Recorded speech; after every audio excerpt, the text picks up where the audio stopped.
स्वागत है आप सभी लोग का प्यारे बच्चों टी विद केमिस्ट्री के ऑनलाइन प्लेटफॉर्म पर।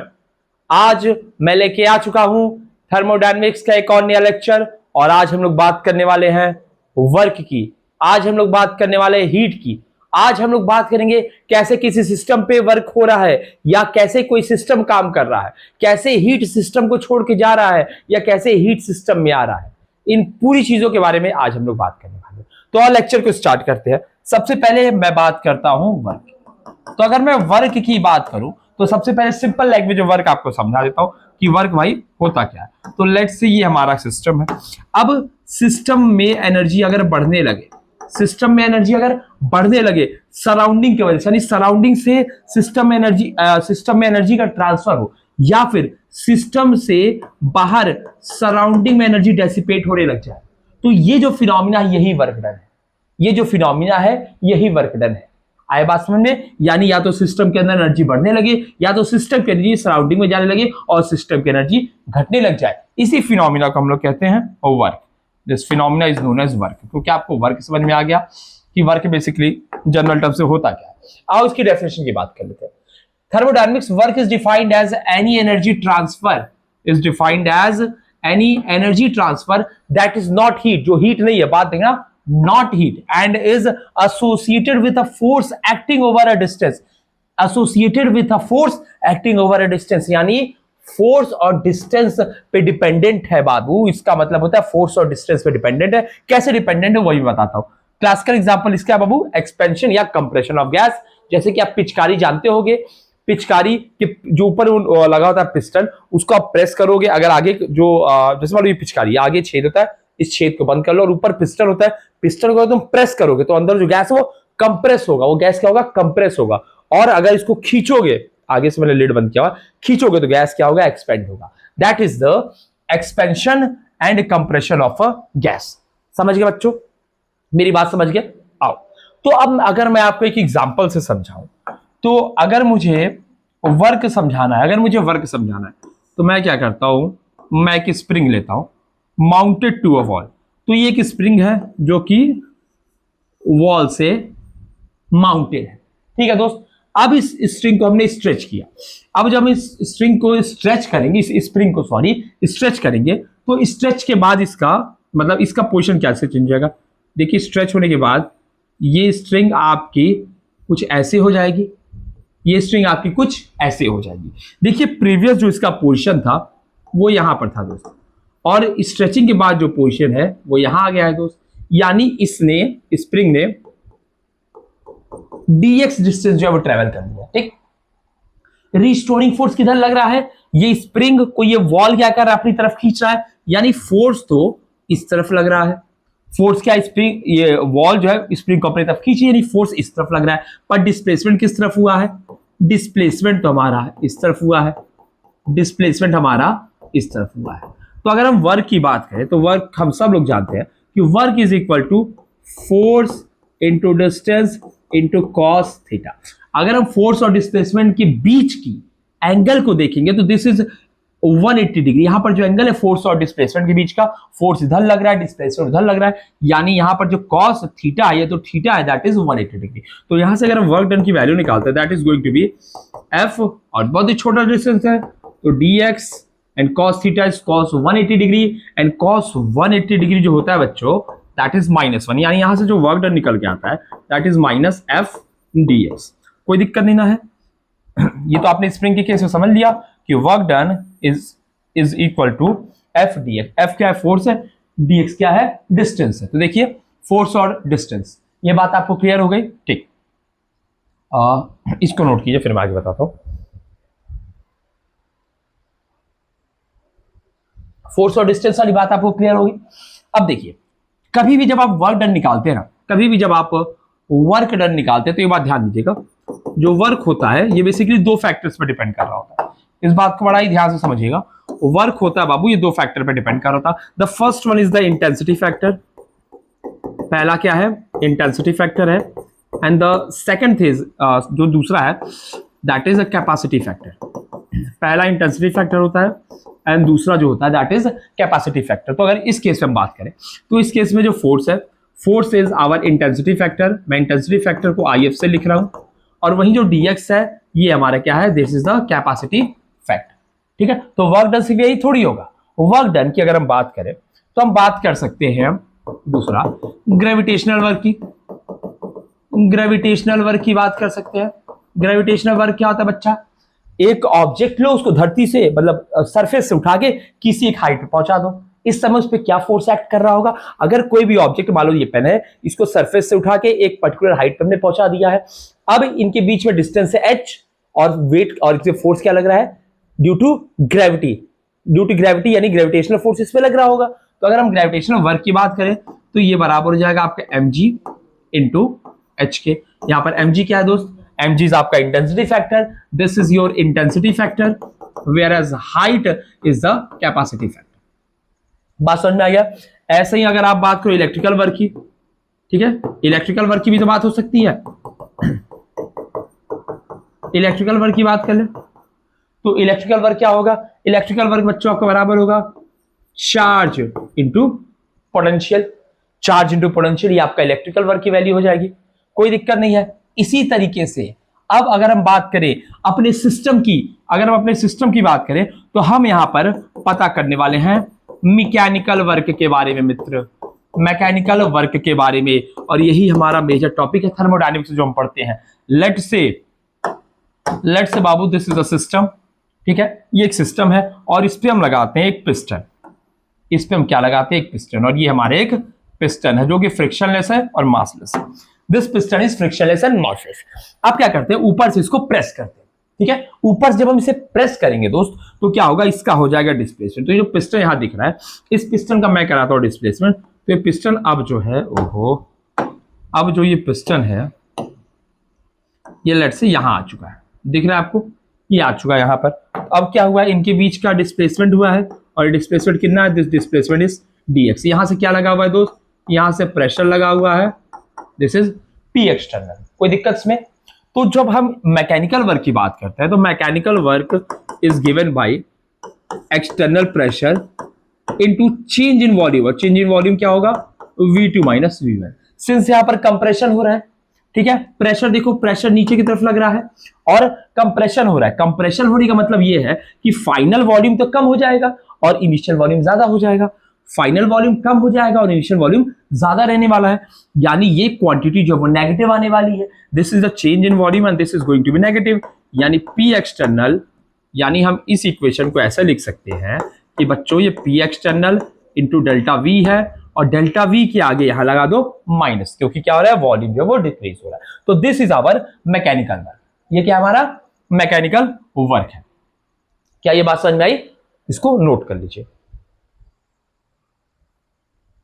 ओहो,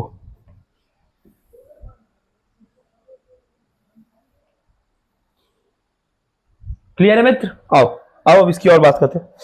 यहां पे P एक्सटर्नल क्या मित्र, P एक्सटर्नल क्या है, this is the intensity factor, और डेल्टा V क्या है, this is the capacity factor. This is the capacity factor. बात समझ में आई। इसी वर्क को हम यूज करने वाले हैं, और अभी हम लोग और भी वर्क पढ़ेंगे।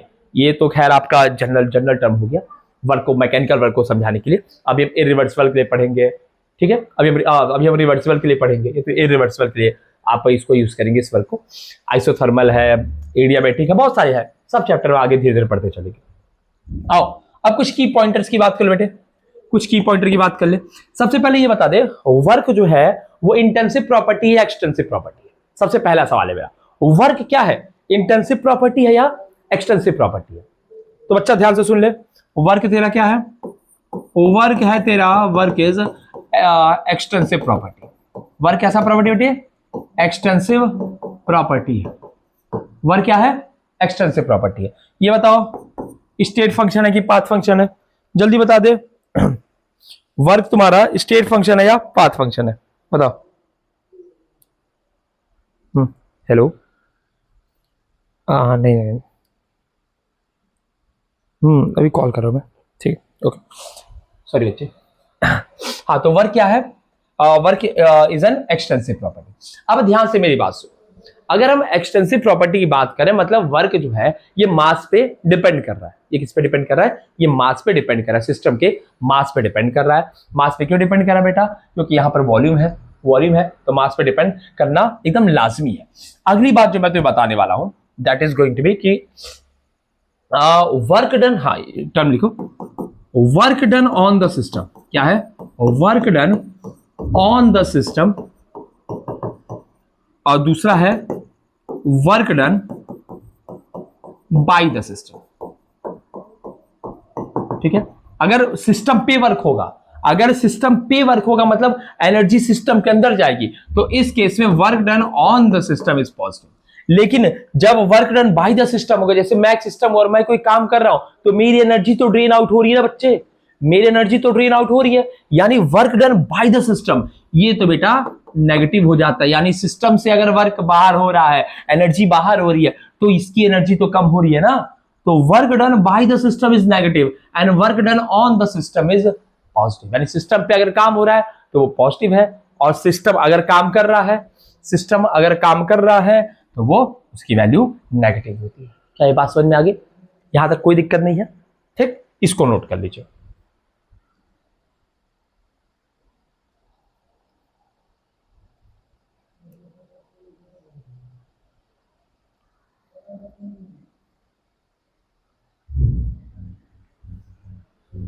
चलो आगे बढ़े। चलो भाई आगे देखते हैं। ओ हो एक्सटेंसिव, हाँ एक मैं शायद वो बता रहा था कॉल आगे, हाँ ये लिख लो, वो एक्सटेंसिव प्रॉपर्टी है। एंड वर्क डन कैसा सिस्टम, वर्क डन कैसा है? Work done is path dependent. कैसा होता है बाबू? पाथ डिपेंडेंट प्रोसेस होता है। वर्क डन कैसा होता है? पाथ डिपेंडेंट होता है, स्टेट फंक्शन नहीं होता, यानी कि पाथ फंक्शन होता है। कैसा फंक्शन होता है? पाथ फंक्शन है, रास्ते पर डिपेंड करता है, किस तरीके से काम हो रहा है इस पर डिपेंड करता है। हो गया मित्र? हो गया? ये पूरी चीजें हो गई। तो चलो वर्क मेरे ख्याल से आपको समझ में आ गया होगा, मगज में आ गया होगा। अगले टॉपिक पे बढ़ते हैं। अगला टॉपिक है हमारा हीट। हीट की बात कर लेते हैं। हीट क्या बाबू? Heat is the transfer of energy between a system and its surrounding due to temperature difference. Due to क्या बेटा? Temperature difference. ये हमारा सराउंडिंग है बच्चे, इसके अंदर ये है हमारा सिस्टम। ठीक है, ये हमारा सराउंडिंग है, हमारा सिस्टम है। अगर मान ले भाई यहां पर टेम्परेचर है T1 और यहां टेम्परेचर है T2, यहां टेम्परेचर है T1, यहां टेम्परेचर है T2, तो उस समय जो एनर्जी का ट्रांसफर होगा, देख ध्यान से, heat is the transfer of energy between a system and its surrounding due to a temperature difference. यानी यहां टेम्परेचर T2 है, यहां टेम्परेचर T1 है। तो अगर पहला केस ये मान ले बेटा कि T1 ज्यादा है T2 से, क्या बेटा? T1 ज्यादा है T2 से, तो जब T1 ज्यादा है T2 से तो कहां से कहां ट्रांसफर होगा? जब T1 ज्यादा है T2 से, जब T1 ज्यादा है T2 से तो ट्रांसफर होगा T1 से T2 की तरफ, यानी heat will leave the system. और दूसरा केस ये कहता है कि अगर T2 ज्यादा है T1 से, अगर T2 बेटा ज्यादा है T1 से, तो heat will enter the system, heat will enter the system. समझ गया? देख रहा है यहां पर बात समझ में आ रही है?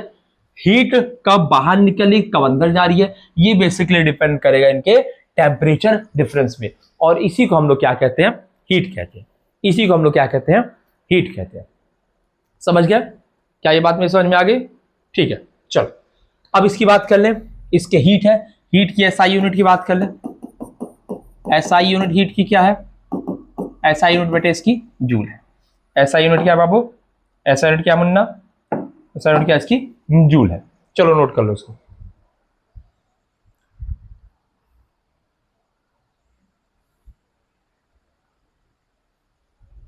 नोट कर लिया?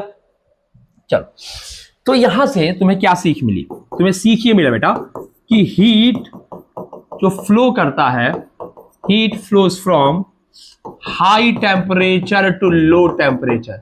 हाई टेम्परेचर से लो टेम्परेचर की तरफ जो हीट है वो फ्लो करता है।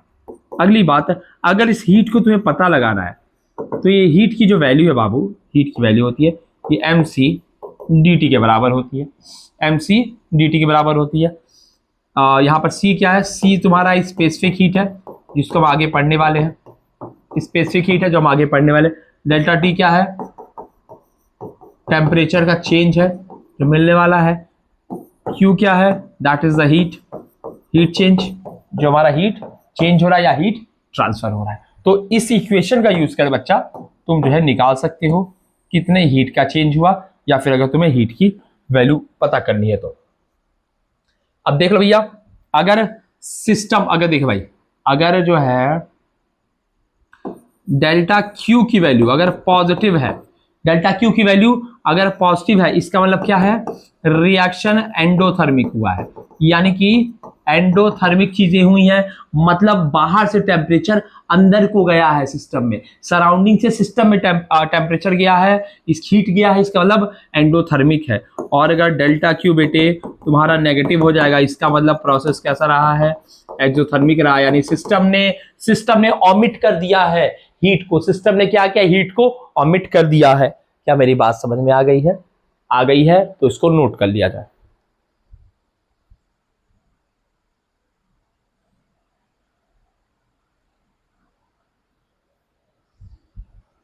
चले, चलो, बहुत अच्छी बात है, समझ गए, पूरी चीज समझ में आ गई। तो अगर बाबू सिस्टम से हीट निकलेगा तो सराउंडिंग का टेम्परेचर बढ़ जाएगा, और सिस्टम में हीट जाएगा तो सराउंडिंग का टेम्परेचर घट जाएगा, एंड वाइस वर्सा।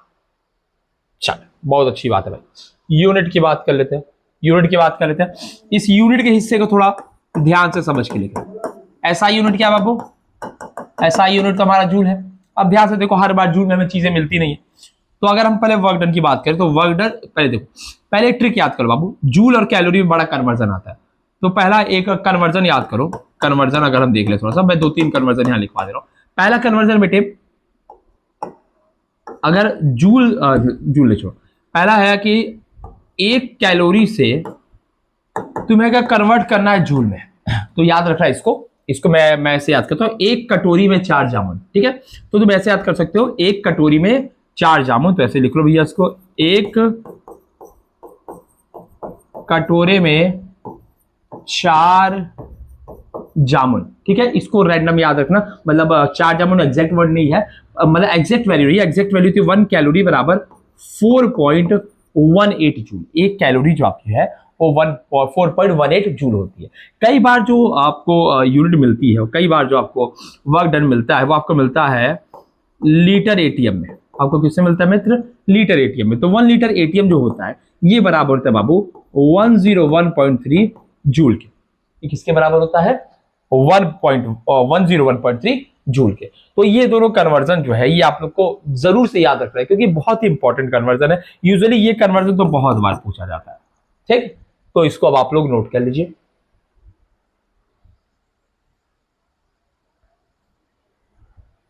हो गया, चलिए, अगर ये हो गया है तो अब हम लोग आगे बढ़ने को तैयार हैं। तो बढ़ते हैं आज के हम अपने अगले टॉपिक की ओर, ठीक है। तो अगले टॉपिक को करने से पहले हमारे सामने एक क्वेश्चन दिया हुआ है, तो इस क्वेश्चन को मित्रों सॉल्व कर दो।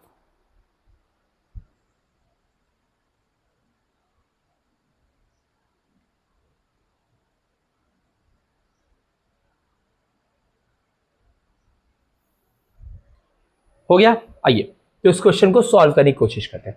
तो एक गैस है, वो एक्सपेंड कर रहा है, मैं क्वेश्चन पहले समझाता हूं आप लोग को। एक गैस एक्सपेंड कर रहा है इतना बाई इतना लीटर, ओके ठीक है, सीधी एक्सपेंडेड वैल्यू दे दिया, कितना गैस एक्सपेंड किया against a constant external pressure. देखिए मित्रों, एक बात अभी समझ लेना, जहां पर भी कांस्टेंट कांस्टेंट एक्सटर्नल प्रेशर आपको दिख जाएगा, वहां पे आपको पता, वहां पे आपको हमेशा माइनस पी डेल्टा वी वाला फॉर्मूला लगाना, इस बात को दिमाग में बैठा लीजिएगा। प्रेशर दिया हुआ है, वर्क कैलकुलेट करा जूल और कैलोरी में, चलो जूल और कैलोरी में कन्वर्ट करना है, ये थोड़ा सा बढ़िया चीज है। वर्क डन बराबर क्या होता है मित्र, पहले तो सिंपल फॉर्मूला लिखो, P external into delta we. P की वैल्यू कितनी बेटे, 1 है, एटीएम में एटीएम किनारे लिखते चलेंगे, चेंज इन वॉल्यूम कितना 0.5 है, यानी 1 इंटू 0.5, यानी कि एटीएम लीटर या litre ATM, this is going to be 0.5 ATM litre, ठीक है। एटीएम लीटर में चाहिए, नहीं चाहिए, चाहिए जूल में, जूल में चाहिए। पीछे पड़ा है बेटा, पीछे पड़ा क्या देखा, 1 एटीएम लीटर बराबर 101.3 जूल। तो 0.5 कितना हो जाएगा, 0.5 एटीएम लीटर बराबर 101.3 डिवाइड बाई 2 हो जाएगा। आइए इसको सॉल्व करते हैं, कलर चेंज करते हैं, सॉल्व करते हैं इसको, 25 50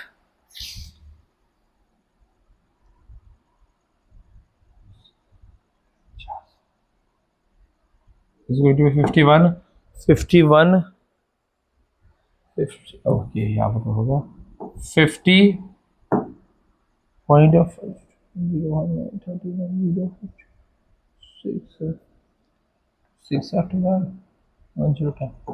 65 जो this is going to be 50.65। कई बार क्या होता है, इतने आसान कैलकुलेशन होते हैं ना, जिन्हें सॉल्व करने में समय लग जाता है, इतने आसान होता है, टफ वाले तुरंत हो जाते हैं, आसान वाले कभी कभी समय ले लेते हैं। तो इसका हो जाएगा 50.65 जूल। ठीक है, तो हमें जूल में मिल गया है। आओ अब किसको किस में कन्वर्ट करना है, कैलोरी में कन्वर्ट करना है। तो भैया मुझे पता है, हमें पता है 1 कैलोरी बराबर 4.18 जूल। यहां से 1/4.18 बराबर 1 जूल, और इधर इंटू मल्टीप्लाई कर देगा अगर हम 50.65 से, तो इधर भी मल्टीप्लाई हो जाएगा 50.65 से। ठीक है, आइए इसको जो है कैलकुलेट कर लेते हैं।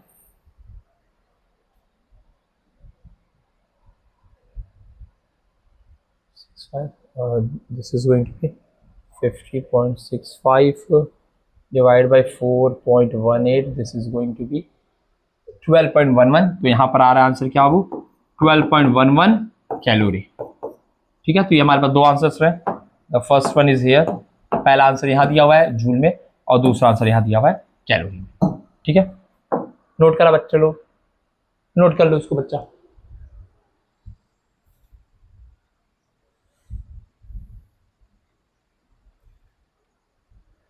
ठीक है, ये सवाल हो गया, ये सवाल हो गया। उम्मीद करता हूं आप लोग को ये सवाल अच्छे से समझ में आ गया होगा। चलिए मित्र, ओके, तो फिर एक और सवाल है। सवाल क्या है, अच्छा, ये आपको एक पीवी कर्व दिया हुआ है, पीवी ग्राफ दिया हुआ है, और वर्क डन आपको बताना है ए बी में, ए से बी कन्वर्जन में, बी से सी कन्वर्जन में, सी से डी कन्वर्जन में, और डी से ए। ठीक है, आसान सा सवाल है, मेरे ख्याल से आप लोग से जरूर हो जाना चाहिए, तो इसको कीजिए।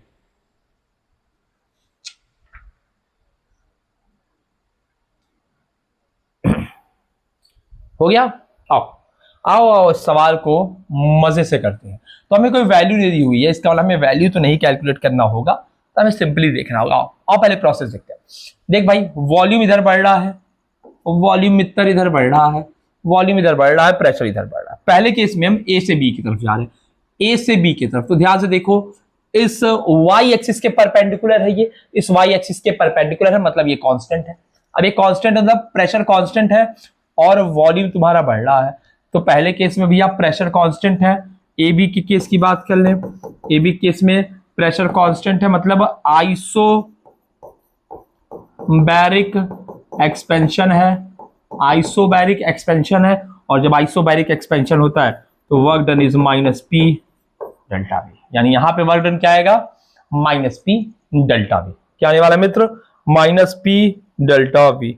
और यहाँ पर नहीं, माइनस भी हट जाने वाला, क्यों, क्योंकि यहाँ वॉल्यूम आपका बड़ा है, यानी जो वॉल्यूम V2 माइनस V1 होता है, V2 हमारा बड़ा है, दैट मींस ये पॉजिटिव क्वांटिटी आएगी। तो इसका मतलब यहाँ पर ये माइनस साइन आपको नहीं मिलने वाला है, यहाँ पर ये माइनस साइन आपको नहीं मिलने वाला। तो पहले केस में जो वर्क डन आएगा दैट इज W बराबर P डेल्टा V।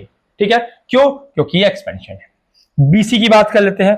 BC की अगर बात करें तो वॉल्यूम के परपेंडिकुलर है, मतलब वॉल्यूम चेंज नहीं हो रहा है, वॉल्यूम चेंज नहीं हो रहा है बेटे, वॉल्यूम ही चेंज नहीं हो रहा है। तो अगर हम BC की बात करें तो वॉल्यूम चेंज नहीं है, तो ये आपका क्या भैया, ये आपका प्रोसेस कैसा है, आइसोकोरिक है। दिख रहा है आपको, वॉल्यूम नहीं चेंज हो रहा है, आइसोकोरिक है। और अगर प्रोसेस आइसोकोरिक है तो वर्क डन आपका क्या होगा, वर्क डन आपका होगा P into zero, that is zero. Work done क्या होगा, जीरो, यानी BC के केस में वर्क डन क्या होगा, जीरो होगा।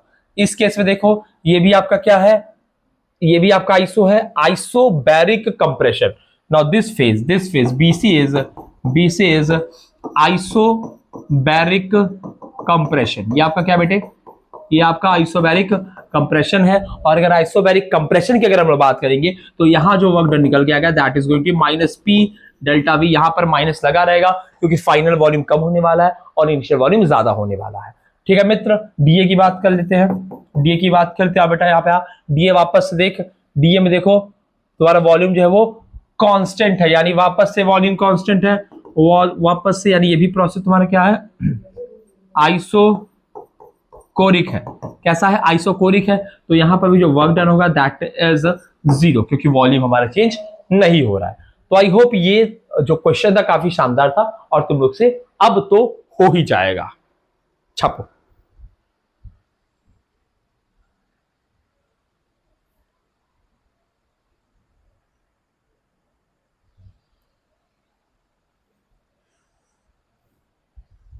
चल भाई आ जाओ, छाप दिया होगा।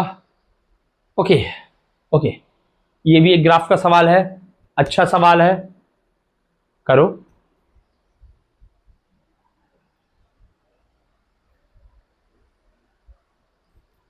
आओ मित्र इस सवाल को करते हैं। ध्यान से देखो, ध्यान से देखो, तुम्हें ग्राफ दिख रहा होगा प्रेशर और वॉल्यूम के बीच में, प्रेशर और वॉल्यूम के बीच में, और तुम्हें पता है कि अगर तुम एरिया ले लो, एरिया ऑफ पीवी कर्व, जो एरिया होता है पीवी कर्व का, ये बराबर होता है वर्क डन के। ये किसके बराबर होता है मित्र, this is equal to the work done. आओ देखते हैं।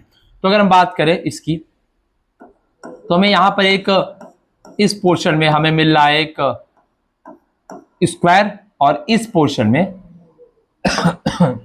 सॉरी, और इस पोर्शन में हमें मिल रहा है एक ट्राइंगल, राइट एंगल ट्राइंगल। ठीक, हमें मिल रहा है यहाँ पे राइट एंगल ट्राइंगल। तो अब ध्यान से देखते हैं, अगर हम इस कर्व के लिए अगर हम एरिया निकालें, तो एरिया हम इसको नेम कर देते A B C D and E. तो एरिया अगर हम निकाले, एरिया किसका निकाले, एरिया हम निकाले अगर ए बी सी डी का, एरिया अगर हम ए बी सी डी का निकाले तो किसके बराबर होगा बेटे, ये बराबर होगा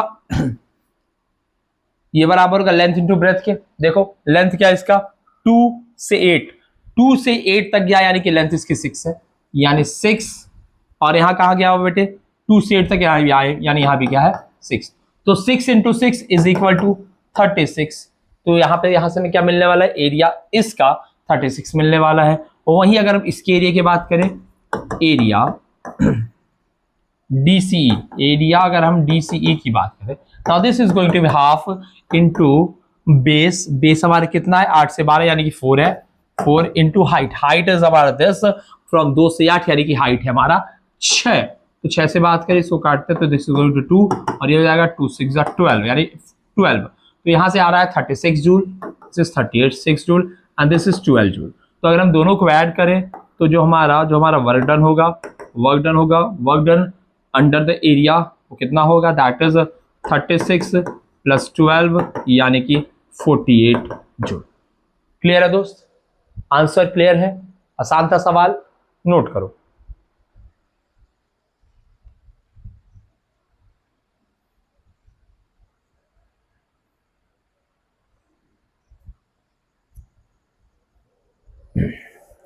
चले आगे बढ़े, आगे बढ़ते हैं और इंटरनल एनर्जी समझते हैं। इंटरनल एनर्जी, अंदरूनी एनर्जी, इंटरनल एनर्जी की बात करते हैं।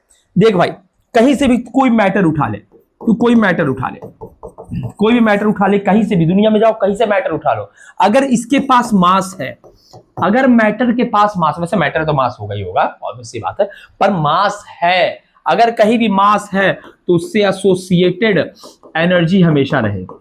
अगर कभी भी मास है तो उससे एसोसिएटेड एनर्जी आपको हमेशा मिलने वाली, यानी चाहे मास कितना भी छोटा हो वो एनर्जी कंटेन करेगा, दैट विल कंटेन एनर्जी।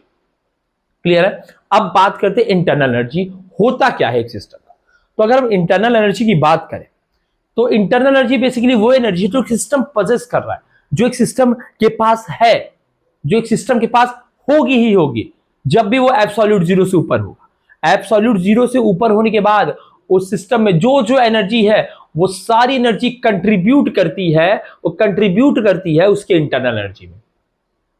आइए कैसी कैसी एनर्जीज हो सकती है इसके बारे में थोड़ी सी बात करते हैं। तो लेट्स से आपके सर का हो गया किडनैप और आपके सर को किसी ने ऐसे बांध दिया, आपके सर को टाइटली बांध दिया गया, पूरी तरीके से वो बंधे हुए हैं और वो मूव नहीं कर पा रहे।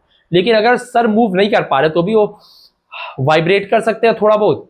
आखिर आप कितने भी आप मुझे टाइट से बांध दें, मैं वाइब्रेट कर सकता हूं, वाइब्रेट कर सकता हूं। यानी एक आप ये समझिए, अगर आप बहुत ही ठंडे ठंडे जगह चले जाए तो आप भले मूव ना कर पाए पर आप वाइब्रेट, आप शिवर जरूर करेंगे। यानी कोई भी मॉलिक्यूल सॉलिड हो, कितना भी ज्यादा सॉलिड हो, वो जब जब एकदम करीब भी रहेगा तो भी वो वाइब्रेट कर सकता है। यानी कोई मॉलिक्यूल भले कुछ काइनेटिक एनर्जी, पोटेंशियल एनर्जी ना पजेस करे, पर वो वाइब्रेशन कम से कम पजेस करेगा ही। यानी एक मॉलिक्यूल के पास अगर मास है तो इट विल पजेस वाइब्रेशन। यानी अगर हम इंटरनल एनर्जी की बात करें मित्र, इंटरनल एनर्जी को रिप्रेजेंट कर रहे हैं म्यू से, तो बाबू इसमें वाइब्रेशन एनर्जी तो आनी ही आनी वाली है। ठीक है, अब मुझे क्या किया था, जकड़ लिया गया था, अब हुआ क्या, अब मैं हल्का हल्का मूव करना शुरू किया। क्यों? क्योंकि रस्सी ढीली हुई। अब जब रस्सी ढीली हुई तब वाइब्रेट के साथ मैं हल्का हल्का रोटेट भी कर पा रहा हूं। दिख रहा है, पहले भी जब मैं जकड़ा होता तो मैं सिर्फ वाइब्रेट कर रहा, मेरे वाइब्रेट करने से रस्सियां थोड़ी ढीली हुई तो मैं हल्का हल्का रोटेट कर पा रहा हूं। यानी एक मॉलिक्यूल के पास रोटेशन एनर्जी भी हो सकती है है ना। रस्सी और ढीली हुई, मैं अपने पैरों को मूव कर पा रहा, हाथों को हल्का हल्का मूव कर रहा, अब मैं क्रॉल करना शुरू कर दिया, मैं धीरे धीरे क्रॉल करना शुरू कर दिया। यानी कि मैंने ट्रांसलेशन स्टार्ट कर दिया, ट्रांसलेशन स्टार्ट कर दिया, हो सकता है। यानी मेरा मूवमेंट भी शुरू हो गया। इसके बाद अब क्या होगा, अब मैं मूव करने लगूंगा तो मेरे पास काइनेटिक एनर्जी बढ़ने लगेगी। ठीक है, पोटेंशियल एनर्जी मेरे पास भी आने लगेगी, और ना जाने मेरी बॉडी रब हो रही है, फ्रिक्शन है, और फ्रिक्शन है, हीट है, ना जाने और कितनी कितनी एनर्जी है। तो इसके आगे मैं प्लस लगा दूं, dot dot dot dot dot, क्योंकि आप कभी एग्जैक्ट एनर्जी तो बता ही नहीं सकते हो कि इंटरनली किसी बॉडी में, किसी मास में कितनी एनर्जी है, ये आप बता ही नहीं सकते हो। समझ गए। और वैसे भी हम कौन सा चैप्टर पढ़ रहे हैं मित्र, हम पढ़ रहे हैं थर्मोडायनेमिक्स, और थर्मोडायनेमिक्स कभी भी एब्सोल्यूट पे फोकस नहीं करता, वो चेंज पे फोकस करता है। तो हम एग्जैक्ट एनर्जी तो बता ही नहीं पाएंगे, पर हम चेंज इन एनर्जी बता सकते हैं। यानी एक स्टेट से उठ के मॉलिक्यूल दूसरे स्टेट पे जाता है, या एक स्टेट से झुक के मॉलिक्यूल दूसरे स्टेट पे आता है, तो दोनों के बीच में एनर्जी चेंज कितना है, एनर्जी का चेंज तो हम बता लेंगे। और थर्मोडायनेमिक्स हमारा चेंज पे ही फोकस करता है। क्या मेरी बात समझ में आ गई? अगर ये बात समझ में आ गई है तो अब आओ इसकी डेफिनेशन पे चलते हैं। तो internal energy is the total energy content, अभी मैंने बात किया, it is a total energy content within a thermodynamic system. यानी एक थर्मोडायनेमिक सिस्टम के अंदर जो टोटल एनर्जी कंटेंट है, that is going to be the internal energy. अब बेटे, it includes the kinetic energy of the molecule and the potential energy associated with the vibrational, rotational of the molecule as well as energy of the chemical bonds। वो तो अभी लिखा ही नहीं यहाँ पर, dot dot dot लिखा, chemical bond formation है, chemical bond का टूटना है, नए बॉन्ड का टूटना है, पुराने नए बॉन्ड्स का बनना है, पुराने बॉन्ड्स का टूटना है, एंड एक्सेट्रा। ये सारी चीजें आपके इंटरनल एनर्जी को कंट्रीब्यूट कर रही है। क्लियर हो गया बात? इसको नोट कर लीजिए। तो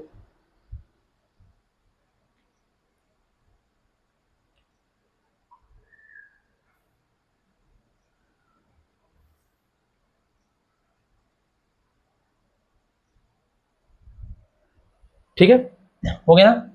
चलो भाई, पहला पॉइंट ये है, कैसा फंक्शन है, स्टेट फंक्शन है, पाथ फंक्शन है। इंटरनल एनर्जी बेटे सिर्फ स्टेट पे डिपेंड करती है, it is a state function. अगला बेटा इंटेंसिव है कि एक्सटेंसिव है, बेटा मास पे डिपेंड कर रही है, मैटर के साथ ही एसोसिएटेड है। तो अगर मास पे एसोसिएटेड है तो मास पे एसोसिएटेड है मतलब होगा एक्सटेंसिव प्रॉपर्टी। कैसी प्रॉपर्टी है? Extensive property. कोई दिक्कत? प्रॉपर्टी एक्सटेंसिव प्रॉपर्टी है। ठीक है। अरे यार, ये स्पेलिंग वाला लोचा कब खत्म होगा मित्र? स्पेलिंग वाला लोचा शुरू हो जाता जब देखो तब स्पेलिंग स्पेलिंग स्पेलिंग स्पेलिंग की क्लास लेनी पड़ेगी मुझे। आप लोग सजेस्ट करें स्पेलिंग की क्लास में कहां से? ठीक, स्टेट फंक्शन है, एक्सटेंसिव प्रॉपर्टी है, और कोई दिक्कत नहीं इसमें। आइए बेटे, अब बात कर लेते हैं अगर हम लोग तो एक पॉइंट आप लिख लीजिएगा कि total energy of a system, total यहां पे लिखिएगा, यहां पर यार क्यों ऐसा कर रहा हूं मैं, एक minute. Total internal energy of a system can't be calculated, can't be calculated, हम कैलकुलेट नहीं कर सकते, and we do not need to, और हमें जरूरत भी नहीं इसको करने की। वी जस्ट नीड, हमको किस चीज की जरूरत है? We just need to know about the change, बेटे हमको किस चीज की जरूरत है, हमको चेंज की जरूरत है, change in energy, change in internal energy, हमको जरूरत है चेंज इन इंटरनल एनर्जी की, जो हमें मिलने वाला है। समझ गए कैसे मिलने वाला? देख भैया, मान लो सिस्टम जो हमारा किस स्टेट में है, डेल्टा यू मान लो सिस्टम हमारा फाइनल स्टेट में है और वहां इनिशियल से फाइनल में गया है, तो हमें जो चेंज मिलेगा that is going to be delta U बराबर U F minus U I. ठीक है, अगर यू एफ ज्यादा है यू आई से, एक केस ये बन सकता है और दूसरा केस हो सकता है यू एफ कम है यू आई से। ये पहला केस हो सकता है और ये दूसरा केस हो सकता है। कोई दिक्कत इसमें? कोई सवाल बाबू? कोई सवाल नहीं है ना? लिख लो इसको। नहीं, एक चीज और भी लिखवा दे रहा हूं भैया, जो इंटरनल एनर्जी होगी ये आपकी इक्वल होगी हीट और वर्क के सम के। ये किसके किसके इक्वल होगी? हीट और वर्क के सम से। यानी भैया आपकी बॉडी की जो एनर्जी है या तो वह हीट में ट्रांसफर हो सकती है या तो उससे आप काम कर सकते हो, या तो हीट में जाएगी या तो उससे आप काम कर सकते हो। तो हो गया ना internal energy sum of heat और sum of heat and work. Note करो भाई।